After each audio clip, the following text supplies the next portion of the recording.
I wasn't happy in my marriage. I was married for 16 years, and I was miserable most of the time because I had been sealed in the temple, and because families are forever as far as a Mormon is concerned, and I didn't want to hurt my family or my husband or my kids or anything. So I went into this deep depression, and then I met someone who actually was someone that I worked with, that my husband and I both worked with. He was like a boss to us, and I fell in love with him, and I had an affair, and it's something that I deeply regret. So I grew up in the church, and then I got married at 18. I was married in the temple, and I was so excited to go to the temple because I had been told my whole life what an awesome experience it would be, how, you know, your prayers are answered in the temple, and how you have all these spiritual experiences. It was just so strange. They were doing all these strange rituals and this clothing that you had to wear and secret handshakes and all this stuff, and it scared me to death. I was just terrified, and I couldn't wait to get out of there, and I never went back to the temple after that.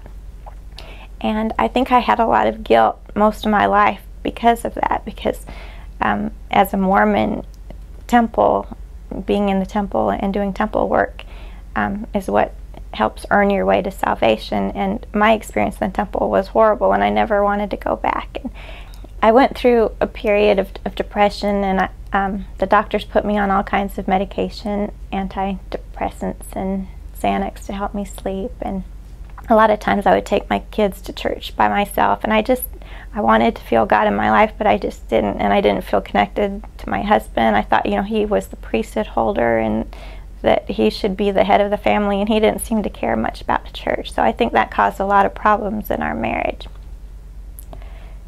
I'm actually married to the man that I had the affair with, and we have repented, and it was a huge mistake. During that time, it's something that we deeply regret how we started off, and we're living with the consequences even still today of the affair.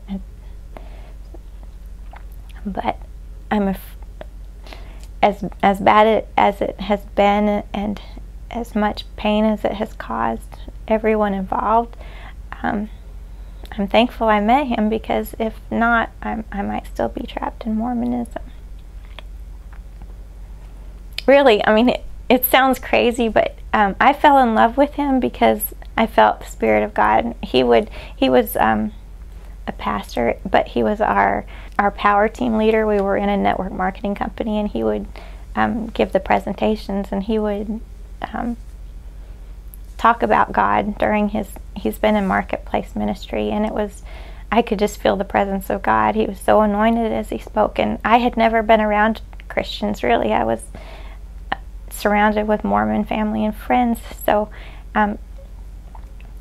he actually prayed for me, and it was the first Christian prayer that I had heard, and I could just tell that he had a relationship with God, that he knew him, and it was something that was foreign to me, because whenever Mormons pray, they use thee and thou and thy, and it's so formal, and he was just talking like Jesus was in the room, and he was his friend. And during that time of the affair, I was miserable. I felt like a complete failure.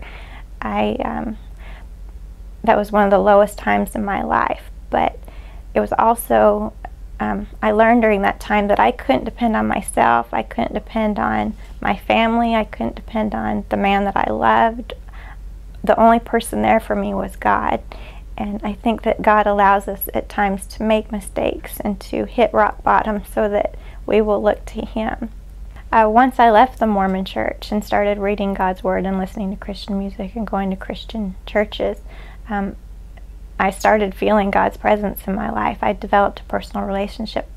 I fell in love with Jesus. I mean, I had never felt close to Him.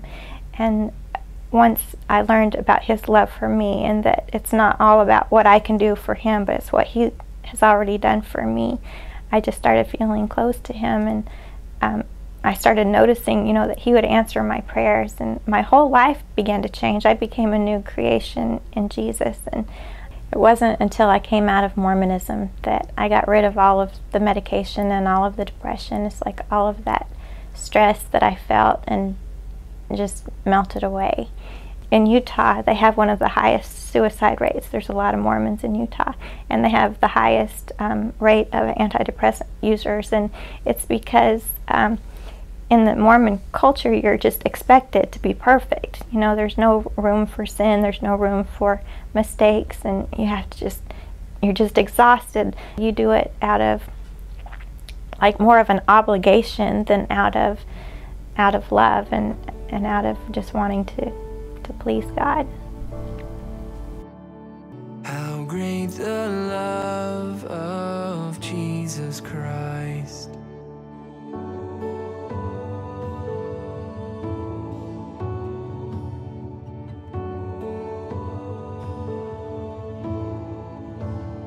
Upon the cross of Calvary, the blood was shed that pardons me. No longer bear